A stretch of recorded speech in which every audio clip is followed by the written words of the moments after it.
Hello students, I am Anurag Rai. In this video, I am going to explain an important topic of English grammar which is non-finite verbs. इस video में मैं English grammar का एक महत्वपूर्ण topic non finite verbs explain करना चाहूँगा. First of all, you must know that verbs have been classified in two different categories. Number one is finite verbs and the other is non-finite verbs. So in this video we shall deal with non-finite verbs. इस video में हम non-finite verbs को समझेंगे. So I want you to have a look at the sentences written on the left side of the board. तो यहाँ आप sentences पे गौर करें.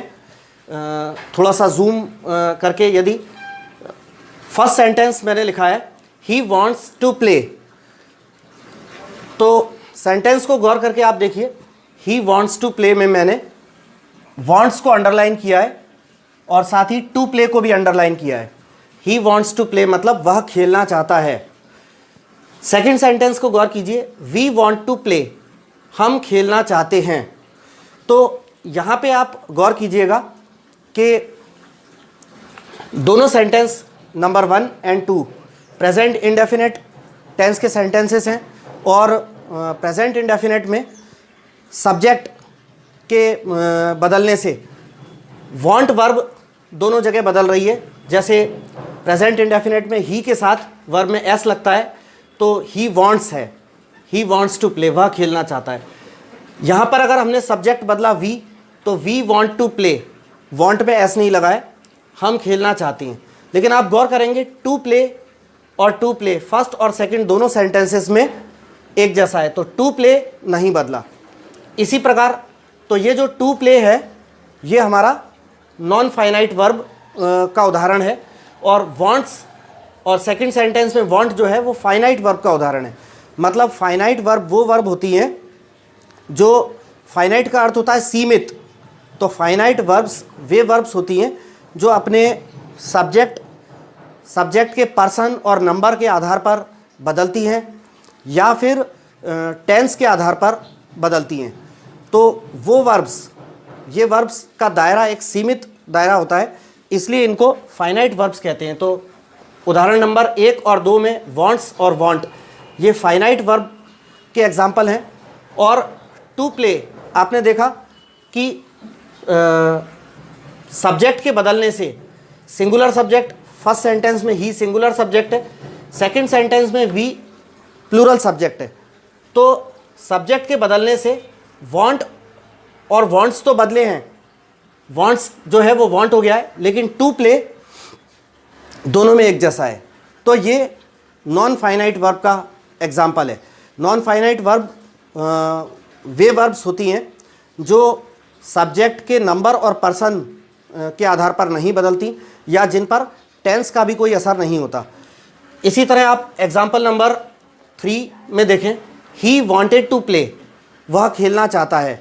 यहाँ पर एग्जाम्पल नंबर 3 में हमने टेंस बदल दिया है, he wanted to play past indefinite tense हो गया है, तो वॉन्ट यहाँ बदलकर वॉन्टेड हो गया, लेकिन टू प्ले वैसा का वैसा है.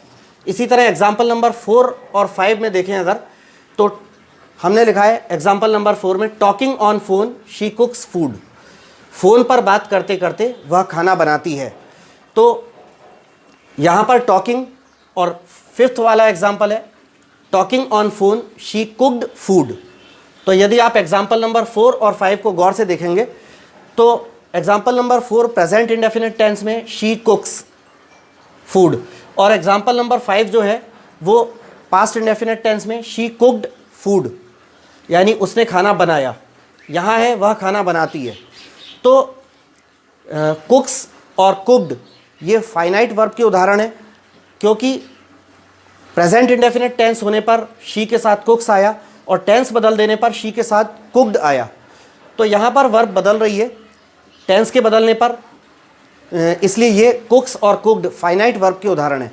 लेकिन इन दोनों वर्ब्स के बावजूद यहाँ पर जो शुरू में वर्ब लिखी गई है टॉकिंग, टॉकिंग, ये दोनों में एग्जाम्पल नंबर 4 और 5 दोनों में सेम है.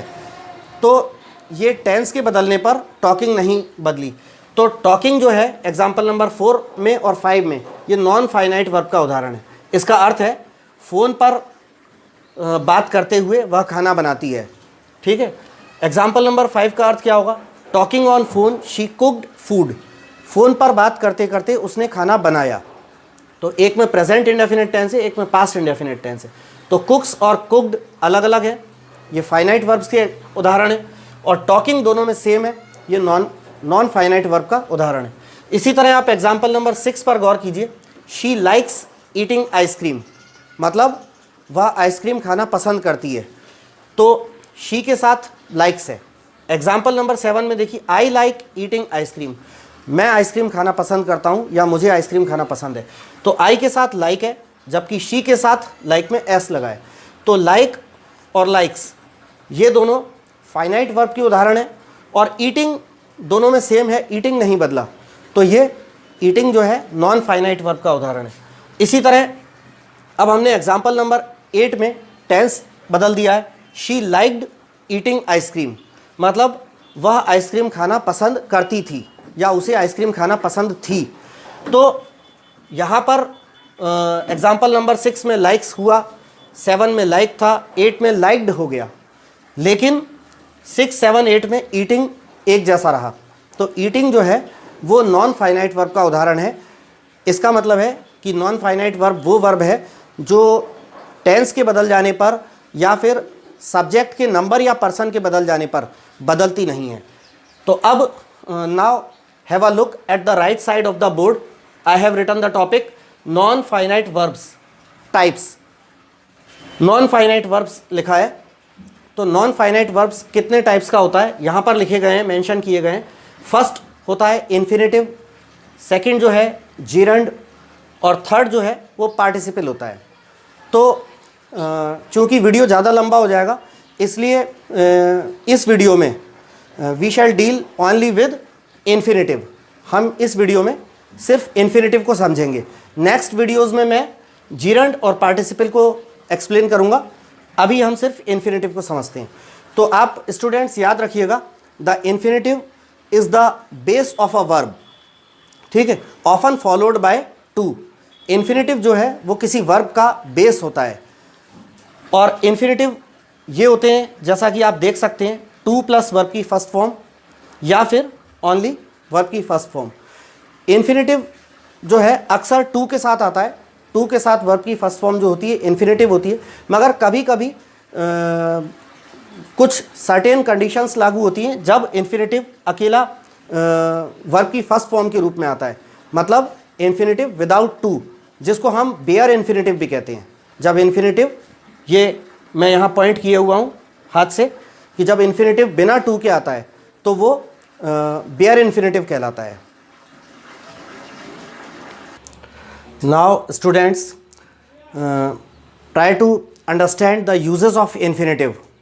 सो first have a look at the left hand side of the board. Infinitive के प्रयोग, आपको ये समझना होगा कि इन्फिनेटिव जो है वो कहाँ कहाँ प्रयोग किया जाता है। So just have a look at the left hand side of the board first. Number 1, here are the uses, number 1, 2, 3, 4, 5, 6, 7, 8, 9. So let us understand all the 9 uses one by one. Number 1 is as the subject of a verb. तो infinitive किसी verb के subject यानी किसी क्रिया के subject यानी कर्ता के रूप में प्रयोग किया जाता है। तो एग्जाम्पल नंबर 1 में आप देख सकते हैं, to find faults is easy. इसका अर्थ क्या होता है हिंदी में? गलतियां ढूंढना आसान होता है। तो टू फाइंड जो है ये यहाँ पे वर्ब के सब्जेक्ट के रूप में आ रहा है। टू फाइंड जो इन्फिनेटिव है ये इस सेंटेंस में सब्जेक्ट का काम कर रहा है।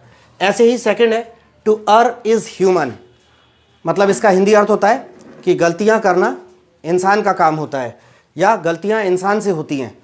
तो टू अर्र ये इस सेंटेंस में इन्फिनेटिव जो है सब्जेक्ट की जगह पे आ रहा है। तो यहाँ पर एग्जाम्पल नंबर 1 और 2 में, फर्स्ट हेडिंग के एग्जाम्पल नंबर 1 और 2 में इन्फिनेटिव जो है वो फंक्शन कर रहा है सब्जेक्ट के रूप में। सेकंड वाले को आप देखें, सेकंड इन्फिनेटिव का जो यूज़ होता है या फंक्शन होता है वो क्या होता है, as the object of a transitive verb, मतलब किसी ट्रांजिटिव वर्ब के ऑब्जेक्ट के रूप में। ट्रांजिटिव वर्ब कौन सी होती है? ट्रांजिटिव वर्ब वो होती है जो वर्ब सब्जेक्ट से शुरू होकर ऑब्जेक्ट तक जाती है, यानी ट्रांजिट करती है, तो वो ट्रांजिटिव वर्ब होती है। तो किसी ट्रांजिटिव वर्ब के ऑब्जेक्ट के रूप में भी इन्फिनेटिव आता है। जैसे हेडिंग नंबर 2 के एग्जाम्पल नंबर 1 में देख सकते हैं, he does not like to walk. तो यहाँ पर लाइक वर्ब है और टू वॉक इसका ऑब्जेक्ट है। इसका हिंदी अर्थ क्या बनता है कि वह पैदल चलना पसंद नहीं करता है या उसे पैदल चलना पसंद नहीं है। सेकेंड एग्जाम्पल को आप देख सकते हैं, I do not like to smoke. तो यहाँ भी सेकेंड एग्जाम्पल में लाइक वर्ब है और इसका ऑब्जेक्ट टू स्मोक यानी धूम्रपान करना।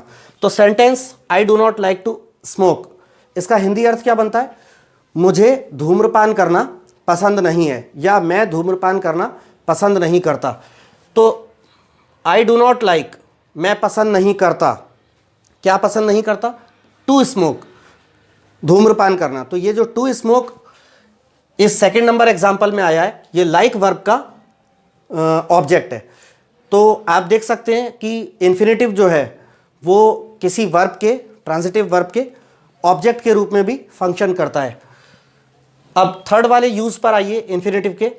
जैसा कि हेडिंग में लिखा गया है, as the object of a preposition, मतलब किसी प्रीपोजिशन का ऑब्जेक्ट। तो इन्फिनेटिव जो है वो किसी प्रीपोजिशन के ऑब्जेक्ट के रूप में भी काम करता है। ये बात एग्जाम्पल्स में देखते हैं हम। नंबर 1, एग्जाम्पल नंबर 1 देखें हम, the train is about to leave.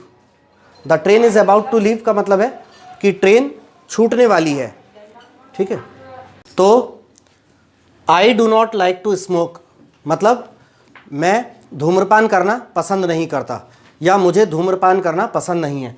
तो लाइक वर्ब के ऑब्जेक्ट के रूप में यहाँ पर टू स्मोक हमारा इन्फिनेटिव जो है लाइक वर्ब के ऑब्जेक्ट के रूप में आ रहा है। इसके बाद देखिए third heading, as the object of a preposition. तो किसी प्रीपोजिशन के ऑब्जेक्ट के रूप में भी इन्फिनेटिव फंक्शन करता है। एग्जाम्पल नंबर 1 में अगर हम देखें, the train is about to leave. The train is about to leave का मतलब हुआ कि ट्रेन छूटने वाली है, मतलब ट्रेन छूटने को है। तो यहाँ पर अबाउट प्रीपोजिशन है और टू लीव इन्फिनेटिव इस अबाउट प्रीपोजिशन का ऑब्जेक्ट बनकर आ रहा है। एग्जाम्पल नंबर 2 में अगर हम देखें, he had no option but to run away. He had no option but to run away, मतलब उसके पास भाग जाने के अलावा कोई और विकल्प नहीं था। तो बट प्रीपोजिशन के ऑब्जेक्ट के रूप में टू रन, ये जो इन्फिनेटिव है वो बट प्रीपोजिशन के ऑब्जेक्ट के रूप में आ रहा है। तो यहाँ पर इन्फिनेटिव प्रीपोजिशन के ऑब्जेक्ट के रूप में भी आता है। इसके बाद चौथा प्रयोग अगर आप देखें तो होता है as the complement of a verb. As the complement of a verb, मतलब किसी वर्ब का पूरक। कॉम्प्लीमेंट होता है पूरक, मतलब किसी अधूरी चीज़ को पूरा करने वाला। तो अगर आप गौर से देखें, as the complement of a verb, मतलब इन्फिनेटिव जो है किसी वर्ब को पूरा करने वाले पूरक के रूप में भी फंक्शन करता है। तो एग्जाम्पल नंबर 1 में हम देखें, my greatest pleasure is to teach, मतलब मेरी सबसे बड़ी खुशी है पढ़ाना। तो यहाँ पर ये जो इज़ वर्ब है ये अधूरी है और उसको टू टीच मतलब पढ़ाना, ये इन्फिनेटिव इस अधूरी वर्ब को पूरा कर रहा है। My greatest pleasure is to teach, मतलब मेरी सबसे बड़ी खुशी है पढ़ाना। तो टू टीच इन्फिनेटिव जो है वो किसी अधूरी वर्ब को पूरा करने का काम भी करता है। सेकंड एग्जांपल हम देख सकते हैं, his hobby was to sing, उसका शौक था गाना। तो हिज हॉबी वॉज, ये अधूरी वर्ब वॉज को टू सिंग इन्फिनेटिव लगकर पूरा कर रहा है। तो इन दो एग्जाम्पल से पता चलता है कि इन्फिनेटिव जो है किसी वर्ब के कॉम्प्लीमेंट यानी अधूरी वर्ब को पूरा करने वाले पूरक के रूप में भी काम करता है। अगला 5th नंबर देखें हम, as an objective complement. As an objective complement का मतलब है कि किसी सेंटेंस में जो ऑब्जेक्ट है, यानी किसी क्रिया का जो कर्म है यानी ऑब्जेक्ट, उस ऑब्जेक्ट को पूरा करने का काम करता है। यानी कि ऑब्जेक्ट भी अधूरा है, उस ऑब्जेक्ट को भी पूरा कर देने का काम इन्फिनेटिव करता है। तो ऑब्जेक्ट के कॉम्प्लीमेंट का फंक्शन भी इन्फिनेटिव करता है। एग्जाम्पल नंबर 1 में हम देख सकते हैं I saw him go. I saw him go, यहां पर आप गौर कीजिएगा I saw him to go नहीं है। और एग्जाम्पल नंबर 2 में आप गौर कीजिएगा I heard him to cry नहीं है, आई सॉ हिम गो है और आई हर्ड हिम क्राई है। तो in the example number 1 and 2 the infinitive has been used without to, means in other words we can say bare infinitive has been used in example number 1 and 2. example number 1 2 में बिना to के यानी bare infinitive का प्रयोग किया गया है, क्योंकि see और hear ये ऐसी verbs होती हैं जिनके बाद bare infinitive यानी बिना टू के infinitive लगता है। तो ये सेंटेंस का अर्थ देखते हैं, I saw him go, मतलब मैंने उसे जाते हुए देखा, मैंने उसे देखा और कैसे, जाते हुए देखा। तो ये ऑब्जेक्ट को भी पूरा कर रहा है ये इन्फिनेटिव। सेकंड एग्जांपल में देखिए आई हर्ड हिम क्राई, मतलब मैंने उसे रोते हुए सुना। तो मैंने उसे सुना, आई हर्ड हिम, मैंने उसे सुना। अब कैसे सुना, क्राई, रोते हुए। तो यहाँ पर ये हिम जो ऑब्जेक्ट है, इस ऑब्जेक्ट को कॉम्प्लीमेंट कर रहा है, यानी ऑब्जेक्ट के पूरक का काम कर रहा है इन्फिनेटिव। अब now have a look at the right hand side of the board where the uses of infinitive, uses number 6, 7, 8 and 9 have been mentioned. तो यूज जो इन्फिनेटिव का जो छठवा यूज है वो मैंने लिखा हुआ है, to qualify a verb to express a purpose, मतलब किसी वर्ब या क्रिया को क्वालिफाई करने का काम भी इन्फिनेटिव करता है। To express a purpose bracket में लिखा है, मतलब उद्देश्य दर्शाने के लिए। तो यहां आप एग्जांपल नंबर 1 में देख सकते हैं, फर्स्ट एग्जांपल लिखा है वी ईट टू लिव, हम जीने के लिए खाते हैं। इसका अर्थ है वी ईट का अर्थ हुआ हम खाते हैं, और टू लिव इन्फिनेटिव जो लगा इसका अर्थ है जीने के लिए। तो हम जीने के लिए खाते हैं। तो यहां पर टू लिव इन्फिनेटिव ये ईट वर्ब को क्वालिफाई कर रहा है कि हम खाते तो हैं मगर जीने के लिए। ऐसी एग्जाम्पल नंबर 2 पर गौर करें, I have come to resolve the dispute. ठीक है, आई हैव कम मतलब मैं आया हूं, टू रिजॉल्व ये जो इन्फिनेटिव दिया है, टू रिजॉल्व द डिस्प्यूट मतलब मैं आया हूं झगड़े का समाधान करने के लिए। तो यहां पर उद्देश्य दर्शा रहा है कि मैं आया तो हूं मगर टू रिजॉल्व समाधान करने के लिए, विवाद का, झगड़े का। तो ये टू रिजॉल्व जो इन्फिनेटिव है ये कम वर्ब को क्वालिफाई कर रहा है। तो आप देख सकते हैं कि इन्फिनेटिव का जो एक फंक्शन है वो किसी वर्ब को क्वालिफाई करना भी होता है। अब 7th नंबर के यूज में आप देखिए, टू क्वालिफाई एन एडजेक्टिव मतलब किसी एडजेक्टिव, एडजेक्टिव माने विशेषण, मतलब नाउन या प्रोनाउन की विशेषता बताने वाला या नाउन प्रोनाउन के बारे में कुछ और इंफॉर्मेशन देने वाला जो शब्द होता है एडजेक्टिव, विशेषण। एडजेक्टिव को क्वालिफाई करने का काम भी इन्फिनेटिव करता है। तो एग्जाम्पल नंबर 1 में आप देख सकते हैं, figs are good to eat मतलब अंजीर, अंजीर जो कि ड्राई फ्रूट्स में एक प्रजाति है, एक प्रकार का ड्राई फ्रूट है। तो फिग्स आर गुड, यहां तक अगर देखें तो अर्थ बनता है अंजीर अच्छे होते हैं। आगे इन्फिनेटिव जुड़ा हुआ है टू ईट, खाने के लिए, मतलब अंजीर खाने में अच्छे होते हैं या अंजीर खाने के लिए अच्छे होते हैं, या हम ये भी कह सकते हैं कि खाने के लिहाज से अंजीर अच्छे होते हैं। तो फिग्स की ये गुड होने की क्वालिटी को क्वालिफाई कर रहा है। तो ये गुड जो एडजेक्टिव है इसको टू ईट क्वालिफाई कर रहा है।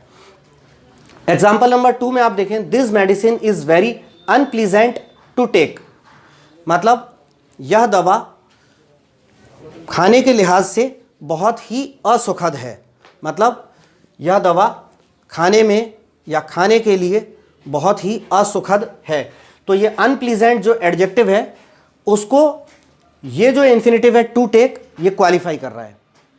आगे आप देख सकते हैं इन्फिनेटिव का 8वां प्रयोग, टू क्वालिफाई अ नाउन, किसी नाउन को क्वालिफाई करने या नाउन के बारे में और अधिक जानकारी देने के लिए भी इन्फिनेटिव का प्रयोग होता है। तो एग्जाम्पल नंबर 1 में आप देखें, this is the time to sleep, यह सोने का समय है। This is the time, this is the time का अर्थ हुआ यहां तक, दिस इज द टाइम का अर्थ हुआ यह समय है, कैसा या काय का, तो आगे लिखा है टू स्लीप, सोने का, यह समय है सोने का।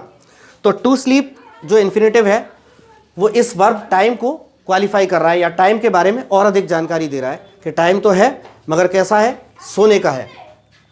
इसी प्रकार एग्जाम्पल नंबर 2 में आप देख सकते हैं, greed is the quality to be avoided, मतलब लालच वह गुण होता है जिससे बचा जाना चाहिए, या लालच वह गुण होता है, ग्रीड इज द क्वालिटी, तो लालच वह गुण होता है जिसे टाला जाना चाहिए या जिससे बचा जाना चाहिए। तो टू बी जो इन्फिनेटिव है ये हमारा क्वालिटी जो एडजेक्टिव है इसको क्वालिफाई करने का काम कर रहा है, सॉरी नाउन, क्वालिटी जो ये जो नाउन है इसको क्वालिफाई करने का काम कर रहा है टू बी। और इन्फिनेटिव का एक आखिरी 9वां जो आप यूज़ है उसको अगर देखें, टू क्वालिफाई अ सेंटेंस, यानी किसी सेंटेंस को, यानी एक पूरे के पूरे सेंटेंस को, वाक्य को ही क्वालिफाई करने का काम भी इन्फिनेटिव करता है। तो ऐसी कंडीशन में इन्फिनेटिव जो है स्टार्टिंग में आ जाता है सेंटेंस के, जैसे यहाँ पे लिखा हुआ है, to tell the truth I forgot to do the work. इसका मतलब हुआ कि सच कहूँ तो मैं काम को करना भूल गया। तो टू टेल द ट्रुथ, सच कहूँ तो ये पूरे ही सेंटेंस को क्वालिफाई कर रहा है, सच कहूँ तो मैं काम को करना भूल गया। तो सेंटेंस क्या लिखा है, to tell the truth I forgot to do the work.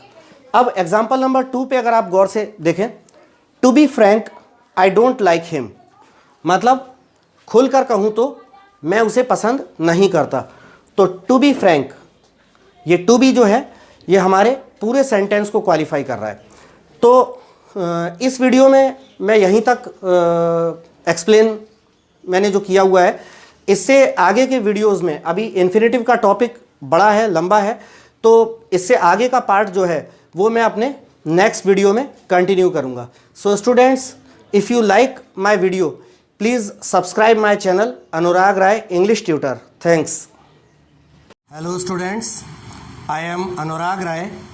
In this video, I am going to explain the infinitive, its forms and its rules.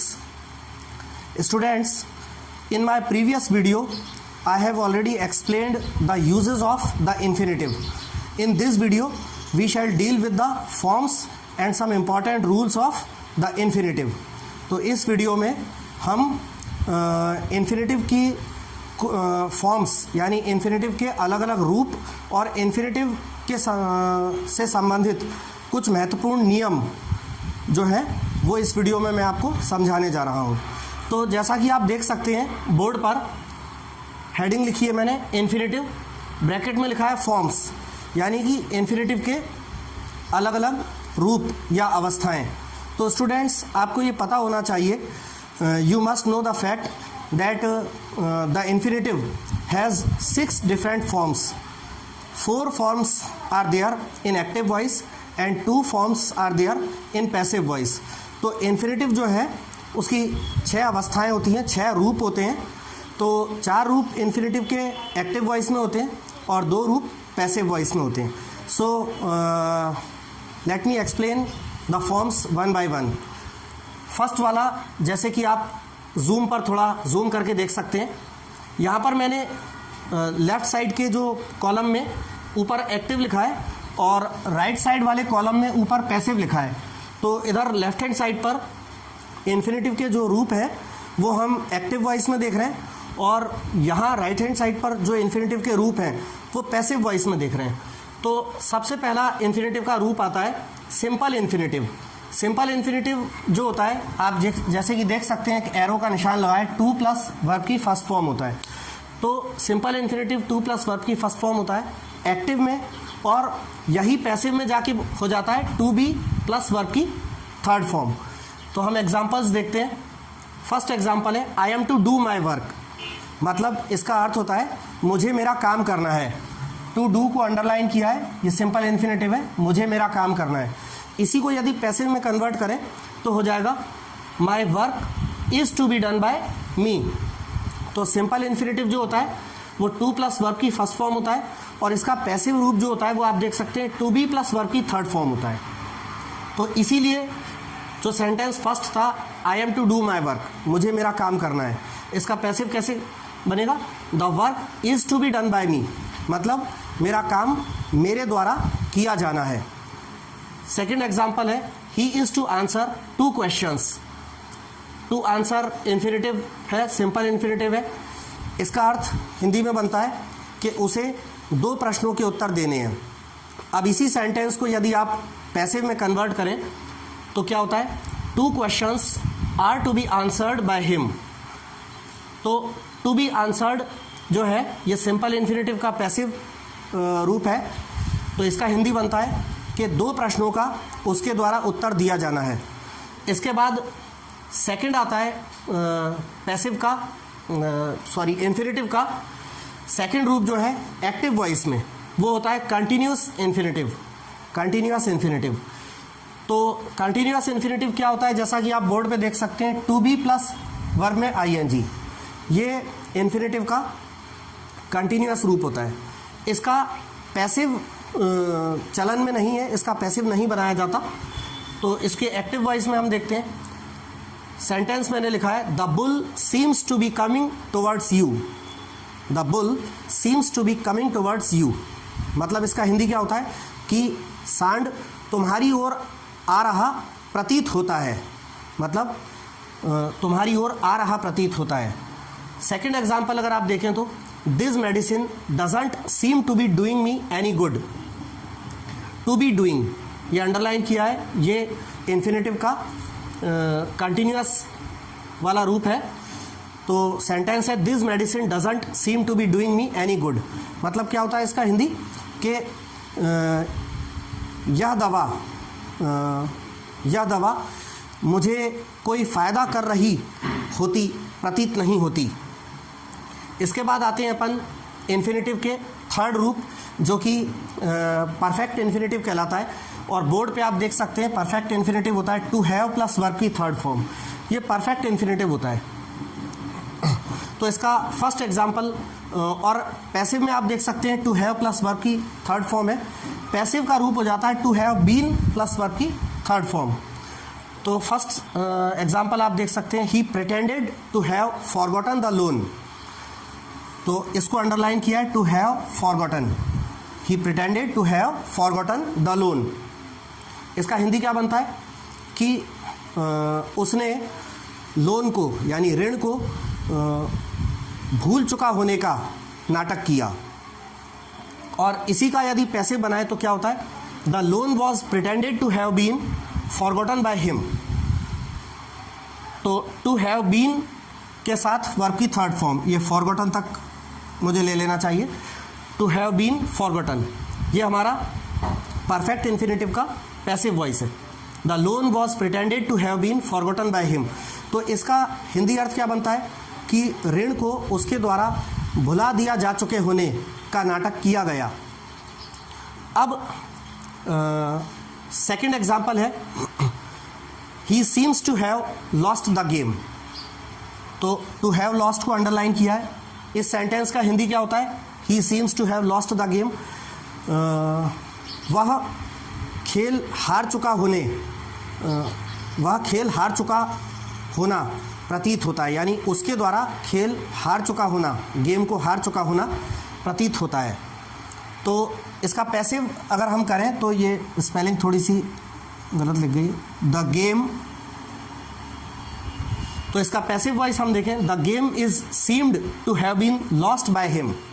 तो टू हैव बीन लॉस्ट को अंडरलाइन किया है, ये हमारा perfect infinitive का passive form है। The game is seemed to have been lost by him, इसका हिंदी क्या बनता है कि खेल उसके द्वारा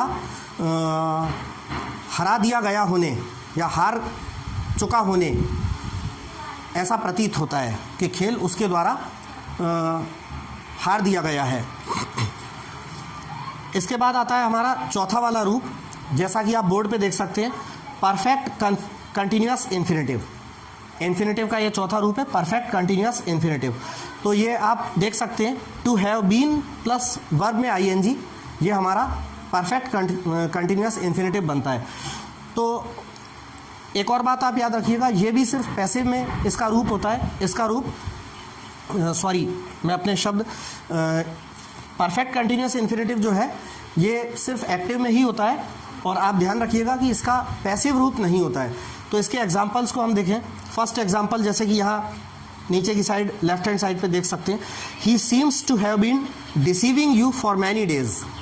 तो सेंटेंस क्या लिखा है मैंने, he seems to have been deceiving you for many days. तो टू हैव बीन डिसीविंग ये हमारा परफेक्ट कंटिन्यूअस इन्फिनेटिव है एक्टिव वॉइस में।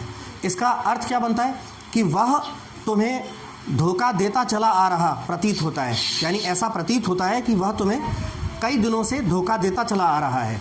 इसका ऐसा हिंदी अर्थ बनता है। इसके बाद अगला होता है सेकंड सेंटेंस है इसका, the servant pretends to have been working. तो टू हैव बीन वर्किंग को अंडरलाइन कर देते हैं। टू हैव बीन वर्किंग हमारा परफेक्ट कंटिन्यूअस इन्फिनेटिव है। सेंटेंस है the servant pretends to have been working. इसका मतलब है कि नौकर काम करता चला आ रहा होने का दिखावा या नाटक करता है। ठीक है। So students, now I am going to explain some important rules of infinitive. तो यहाँ पर आप बोर्ड पर देख सकते हैं रूल नंबर 1 जैसा कि लिखा गया है। तो बोर्ड पर आप देख सकते हैं कुछ वर्ब्स ऐसी होती हैं जिनके मौजूद होने पर हमको उस वर्ब के बाद कोई ऑब्जेक्ट लगाना पड़ता है, उसके बाद टू इन्फिनेटिव आता है। मतलब कुछ वर्ब्स ऐसी हैं जिनके तुरंत बाद टू इन्फिनेटिव को नहीं रखा जा सकता। उन वर्ब्स के बाद कोई ऑब्जेक्ट कंपल्सरीली हमें रखना पड़ता है, फिर हम इन्फिनेटिव लगाते हैं। तो ऐसी वर्ब्स बोर्ड पर लिखी हुई हैं, जैसा कि आप पढ़ सकते हैं, allow, believe, cause, consider, command, enable, encourage, entitle, force, invite, order, persuade, show, teach, tell, warn. तो ये वो वर्ब्स हैं जिनके बाद हमको कोई ऑब्जेक्ट अनिवार्य रूप से रखना पड़ता है, फिर इन्फिनेटिव आता है। तो एग्जाम्पल्स में हम देख सकते हैं, जैसे फर्स्ट एग्जाम्पल है, I consider you to be my best student.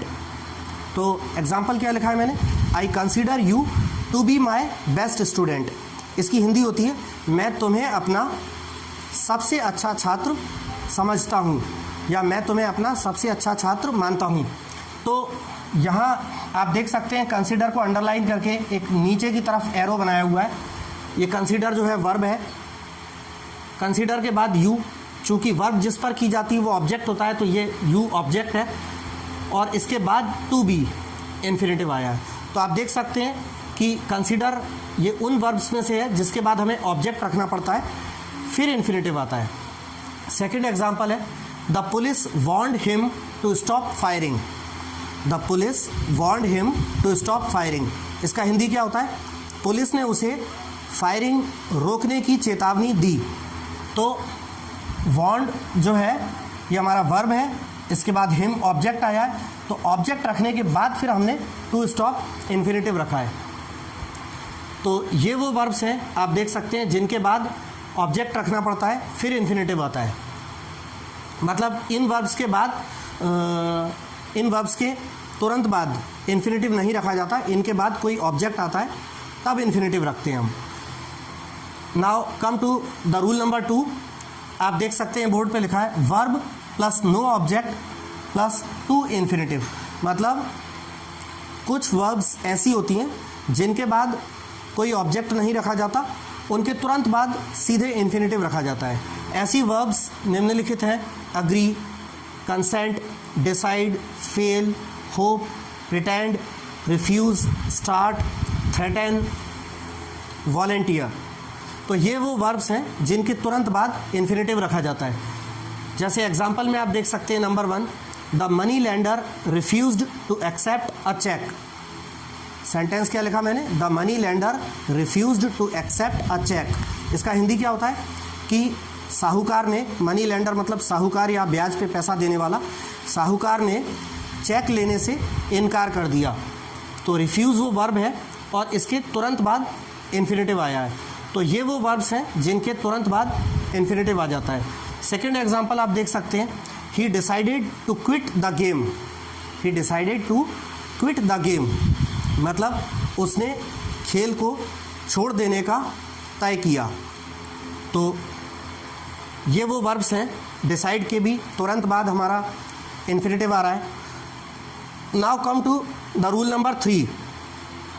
तो रूल नंबर 3 है हमारा verb plus object plus to infinitive.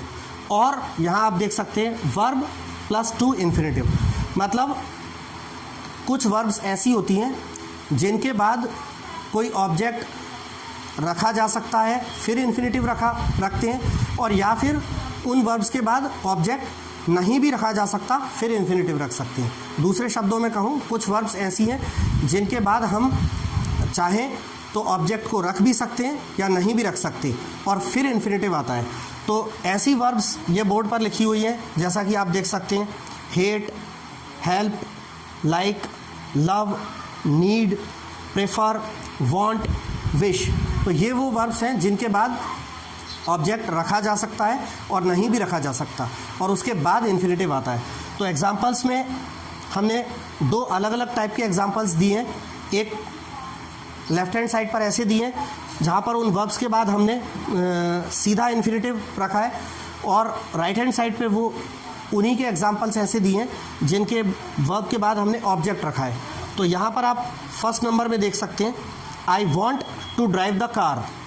तो वॉन्ट के नीचे अंडरलाइन करके मैंने वी लिखा है, वी माने verb, V stands for verb, verb के लिए वी लिखा है, और टू ड्राइव को अंडरलाइन करके इसके नीचे आई लिखा है, आई इन्फिनेटिव के लिए शॉर्ट में लिखा है। तो आप देख सकते हैं I want to drive the car, इसका हिंदी क्या अर्थ बनता है कि मैं कार चलाना चाहता हूँ। तो वॉन्ट के बाद सीधे इन्फिनेटिव आया है। इसी सेंटेंस को हमने थोड़ा सा बदल कर ऐसे लिख दिया, I want you to drive the car, I want you to drive the car. तो वॉन्ट के बाद हमने यू ऑब्जेक्ट रखा है, फिर इन्फिनेटिव रखा है।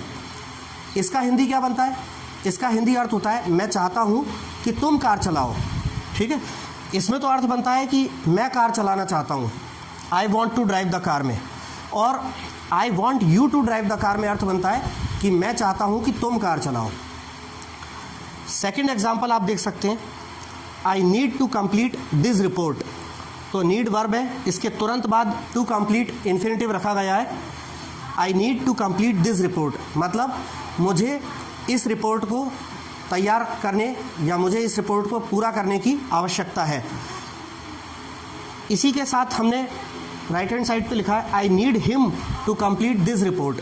तो नीड के बाद हमने एक ऑब्जेक्ट लगा दिया, इसके नीचे लिखा भी है हिम के नीचे ओ ऑब्जेक्ट के लिए, और फिर टू कंप्लीट इन्फिनेटिव के लिए लिखा है, I need him to complete this report. इसका हिंदी में अर्थ क्या बनता है, मुझे इस रिपोर्ट को कंप्लीट करने के लिए उसकी आवश्यकता है। और इसके बाद आप एग्जाम्पल नंबर 3 देखें, इस पर गौर करें, जो बोर्ड पे नीचे की साइड लिखा है, I will help you to clean the house, I will help you to clean the house. तो इसका मतलब क्या हुआ हिंदी में कि मैं घर को साफ़ करने में या मकान की सफाई करने में तुम्हारी मदद करूँगा। और अथवा लगाकर मैंने इसका एक दूसरा लिखा है, I will help you clean the house. यहाँ पर आप थोड़ा सा गौर करें, मैं चाहूँगा कि आप गौर करें in the example number 3। Example number 3 का जो अथवा वाला है, इसमें we have used bare infinitive as I have already explained in my previous videos. Bare infinitives means infinitive without to. तो बेयर इन्फिनेटिव मैं अपने पिछले वीडियोज़ में समझा चुका हूँ कि बिना टू के जब इन्फिनेटिव आता है, अकेली वर्ब की फर्स्ट फॉर्म, तो वो बेयर इन्फिनेटिव होता है। तो आप एक बात याद रखें कि हेल्प जो है, हेल्प वर्ब ऐसी है जिसके बाद हम टू इन्फिनेटिव को भी ले सकते हैं और विदाउट टू यानी बेयर इन्फिनेटिव को भी ले सकते हैं। तो एग्जाम्पल नंबर 3 में हमने लिखा है, I will help you to clean the house मतलब मैं मकान को साफ़ करने में तुम्हारी मदद करूँगा, या फिर आई will help you clean the house, इसका भी वही अर्थ है कि मैं मकान को साफ़ करने में तुम्हारी मदद करूँगा। So students, I will explain the next rules in my next video, ठीक है। There are some more rules pertaining to infinitive, so that will be explained by me in my next video. So if you like my video, please subscribe my YouTube channel Anurag Rai English Tutor. Thanks. Hello students, I am Anurag Rai. In this video I am going to explain the infinitive and some of its important rules. In my previous two videos of infinitive, means infinitive part 1 and infinitive part 2, I have already explained what an infinitive is and also the important rules of infinitive. In this video I am going to tell you the important rules of infinitive, but in my video number 2, infinitive part 2, I have already explained 3 important rules pertaining to infinitive. In this video we shall deal with rule number, as you can see on the board, rule number 4 and rule number 5. I have already explained you, मैं आपको पहले ही समझा चुका हूँ कि infinitive क्या होता है।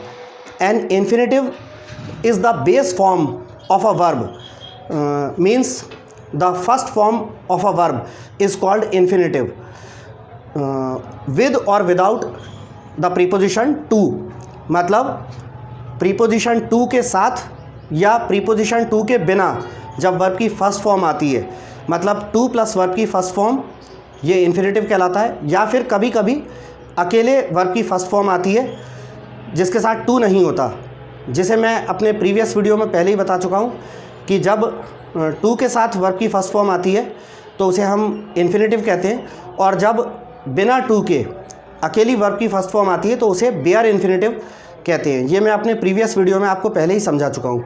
तो I would like to repeat the definition of the infinitive. An infinitive is the base form और the first form of the verb with और without to that acts as a noun. In Hindi we can say infinitive verb की first form होती है to के साथ या to के बिना, जो कि नाउन की तरह काम करती है। मैं अपने वीडियो नंबर 1 में इन्फिनेटिव पार्ट 1 और पार्ट 2 में ऑलरेडी इन्फिनेटिव को एक्सप्लेन कर चुका हूँ, इन्फिनेटिव के पहले के इम्पॉर्टेंट रूल्स एक्सप्लेन कर चुका हूँ। इस वीडियो में आगे के रूल्स एक्सप्लेन कर रहा हूँ। तो रूल नंबर 4 जो आता है हमारा, रूल नंबर 4 में आप देख सकते हैं कि मैंने एक स्ट्रक्चर लिखा हुआ है, वर्ब प्लस प्रीपोजिशन फॉर, जिसको अंडरलाइन किया हुआ है, ऑब्जेक्ट प्लस टू इन्फिनेटिव।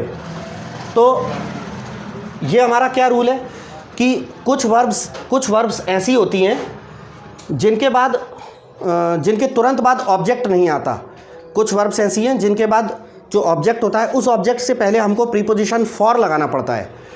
तो वर्ब आती हैं, फिर प्रीपोजिशन फॉर आता है, फिर ऑब्जेक्ट आता है, इसके बाद टू इन्फिनेटिव आता है। तो ऐसी वाली वाक्य रचना जब हमें वर्ब के बाद प्रीपोजिशन फॉर लगाना पड़े, उसके बाद ऑब्जेक्ट के बाद टू इन्फिनेटिव लगाना पड़े, तो इसमें ये वाली वर्ब्स प्रयोग की जाती हैं, जैसा कि आप देख सकते हैं बोर्ड पे, appeal, apply, arrange, campaign, long in the sense of want, plan, wait. तो ये वो वर्ब्स हैं जिनके बाद हमको प्रीपोजिशन फॉर लगाना पड़ता है, फिर ऑब्जेक्ट के बाद टू इन्फिनेटिव आता है। So here are some examples. Number 1, we waited for the train to arrive. We waited for the train to arrive, इसका मतलब है कि हमने ट्रेन के आने का इंतज़ार किया। तो आप देख सकते हैं यहाँ पर मैंने वेट को अंडरलाइन करके एक नीचे एरो लगाया है और वर्ब लिखा है। तो ये वेट वर्ब का प्रयोग किया गया है, और उसके बाद द ट्रेन ऑब्जेक्ट है, आप देख सकते हैं अंडरलाइन करके एरो लगाया है, ऑब्जेक्ट। तो वेट के तुरंत बाद ट्रेन नहीं आया। इस सेंटेंस को अगर आप ऐसे लिखेंगे कि we waited the train to arrive, तो ये ग्रामेटिकली इनकरेक्ट हो जाएगा। We waited the train to arrive, ये ग्रामेटिकली आपका बिल्कुल गलत हो जाएगा। तो आपको यहाँ पर चूँकि इन वर्ब्स में से एक वर्ब आई हुई है वेट, तो आपको यहाँ पर वी के बाद जो हमने वेट लगाया, वेट के बाद प्रीपोजिशन फॉर लगाना पड़ेगा। ये इसको मैं एक गोले के अंदर बंद करता हूँ कि प्रीपोजिशन फॉर लगाना पड़ेगा आपको। We waited for the train to arrive, तो ये करेक्ट सेंटेंस है। We waited for the train to arrive मतलब हमने ट्रेन के आने का इंतज़ार किया। Now have a look at the second number example. Villagers arrange for their children to stay in cities for study. तो मैंने लिखा villagers arrange for their children to stay in cities for study. इसका हिंदी क्या होता है कि गांव वाले अपने बच्चों का पढ़ाई के लिए शहर में रुकने का इंतज़ाम करते हैं। तो यहाँ भी देखिए, आप देख सकते हैं अप्लाई, अपील, अप्लाई, अरेंज, ये वर्ब्स लिखी हैं।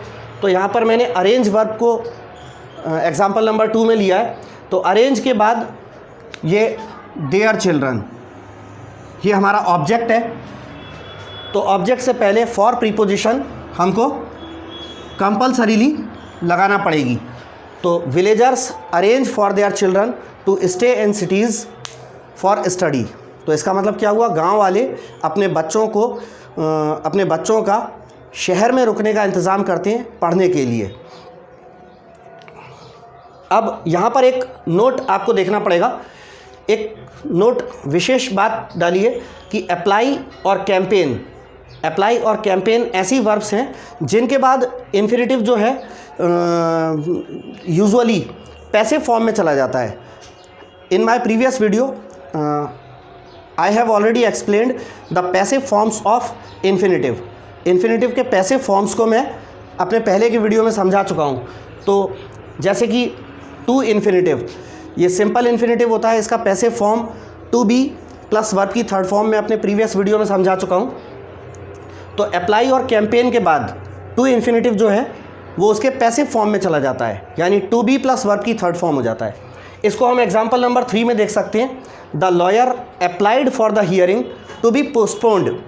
तो सेंटेंस क्या लिखा मैंने, the lawyer applied for the hearing to be postponed मतलब वकील ने, यहाँ देख सकते हैं आप, वकील ने सुनवाई को टाले जाने के लिए आवेदन किया। The lawyer applied for the hearing to be postponed का मतलब है कि वकील ने हियरिंग जो है, सुनवाई जो है कोर्ट में, उसको टाले जाने के लिए आवेदन किया। तो अप्लाई वर्ब का प्रयोग किया गया। तो इसके कारण से ये जो दो वर्ब्स लिखी थी अप्लाई और कैंपेन, इनकी मौजूदगी में जो इन्फिनेटिव होता है टू प्लस इन्फिनेटिव, वो पैसिव फॉर्म में चला जाता है। तो यहाँ पे टू बी और पोस्टपोन की थर्ड फॉर्म हो गई, टू बी पोस्टपोन्ड। इसके बाद एग्जाम्पल नंबर 4 में मैंने ये अरेंज वर्ब का प्रयोग किया है। आप देख सकते हैं कि विल यू, यहाँ question mark, will you arrange for the post to be delivered और shall I collect it myself. तो मैंने क्या लिखा, will you arrange for the post to be delivered और shall I collect it myself मतलब इसकी हिंदी क्या बनती है, क्या आप पोस्ट को, डाक को भिजवाने का प्रबंध कर देंगे या फिर मैं स्वयं डाक पोस्ट जो है ले लूँ। ठीक है, तो इसमें ऐसा नहीं है कि अप्लाई और कैंपेन सिर्फ इनके बाद ही इन्फिनेटिव को पैसिव फॉर्म में रखा जा सकता है। तो इसके अलावा जैसे यहाँ पे अरेंज वर्ब का प्रयोग किया गया है, तो अरेंज वर्ब में मैंने इन्फिनेटिव को, सिंपल इन्फिनेटिव को उसके पैसिव फॉर्म में लिखा है। जैसे आप देख सकते हैं टू बी के बाद डिलीवर की थर्ड फॉर्म डिलीवर्ड यूज़ हुई है। तो पूरा सेंटेंस क्या है, दोबारा से मैं आपको बता दूं, will you arrange for the post to be delivered और shall I collect it myself. ठीक है, कि क्या आप पोस्ट को भिजवाने का इंतज़ाम कर देंगे या फिर मैं आकर इसे स्वयं ले लूँ। तो ये हमारा एग्जाम्पल नंबर 4 था। Now come to the rule number 5। ठीक है, रूल नंबर 5 जो कि एक इम्पॉर्टेंट रूल है, तो आप इसे गौर से देखिएगा और गौर से सुनिएगा, थोड़ा सा जूम करके। रूल नंबर 5, थोड़ा सा जूम, ठीक। तो रूल नंबर 5 में आप देख सकते हैं एक वाक्य रचना लिखी है, verb plus object plus bare infinitive. मतलब कुछ ऐसी वर्ब्स होती हैं जिनके आ जाने पर बेयर इन्फिनेटिव का प्रयोग किया जाता है। बेयर इन्फिनेटिव माने द इन्फिनेटिव विदाउट टू, जब टू के बिना इन्फिनेटिव आता है, अकेली वर्ब की फर्स्ट फॉर्म, वर्ब का बेस फॉर्म अकेला बिना टू के, तो वो बेयर इन्फिनेटिव होता है। तो ये कुछ ऐसी वर्ब्स यहाँ पर लिखी हुई हैं, बोर्ड पर आप देख सकते हैं। Feel, hear, let, make, notice, observe, overhear, see, watch. So these are the verbs followed by bare infinitive. ये वो वर्ब्स हैं जिनके बाद बेयर इन्फिनेटिव लगता है, बिना टू के इन्फिनेटिव लगता है। So let us have a look at some examples. Example number 1, Rajam made Swaminathan and Mani wait outside. तो आप देख सकते हैं मेड को, मेक वर्ब की सेकंड फॉर्म मेड होती है, इसको मैंने अंडरलाइन किया है, और यहाँ पर बेयर इन्फिनेटिव आया है वेट। तो आप देख सकते हैं Rajam made Swaminathan and Mani wait outside, मतलब राजम ने स्वामीनाथन और मनी को बाहर इंतज़ार करवाया। इसके बाद सेकंड एग्जांपल देख सकते हैं आप, लिखा है लेट हिम गो। तो लेट को अंडरलाइन किया और गो को अंडरलाइन किया। लेट हिम गो मतलब उसे जाने दो। ये आप अगर इसे ऐसा करना चाहें लेट हिम टू गो, तो ये नहीं हो सकता। यहाँ पे लिखा है not let him to go, तो लेट वर्ब आइए, तो लेट वर्ब के बाद टू प्लस इन्फिनेटिव नहीं लगता, बेयर इन्फिनेटिव लगता है। तो इसको मैंने क्रॉस करके काटा हुआ है कि लेट हिम टू गो नहीं होता। करेक्ट सेंटेंस क्या होता है? लेट हिम गो, मतलब उसे जाने दो। तो ये वो वर्ब्स हैं feel, hear, let, make, notice, observe, overhear, see, watch. इनके बाद इन्फिनेटिव कैसा आता है? बिना प्रीपोजिशन टू के, बेयर इन्फिनेटिव आता है। और एग्जांपल्स देखें। एग्जांपल नंबर 3 में मैंने लिखा है आई हर्ड हिम क्राई। आई हर्ड हिम क्राई मतलब मैंने उसे रोते हुए सुना। तो यहाँ पे भी हियर वर्ब का प्रयोग है, तो बेयर इन्फिनेटिव क्राई आया है, टू क्राई नहीं आया। एग्जाम्पल नंबर 4 को आप देखें, I saw him steal money. I saw him steal money मतलब मैंने उसे पैसा चुराते हुए देखा। तो I saw him to steal money का प्रयोग नहीं हुआ। तो ये यहाँ तक के अभी तक के रूल्स थे। इसके बाद इसके आगे के और रूल्स और नॉन फाइनाइट वर्ब्स में जो और आगे, ये तो मैंने आपको केवल इन्फिनेटिव एक्सप्लेन किया है। इन्फिनेटिव के बाद जीरंड और पार्टिसिपल भी नॉन फाइनाइट वर्ब का ही एक भाग होते हैं। तो जीरंड और पार्टिसिपल के मैं अपने नेक्स्ट वीडियोस बनाकर यूट्यूब पे अपलोड करूँगा। तो students, if you like my videos please subscribe my channel Anurag Rai English tutor. Thanks.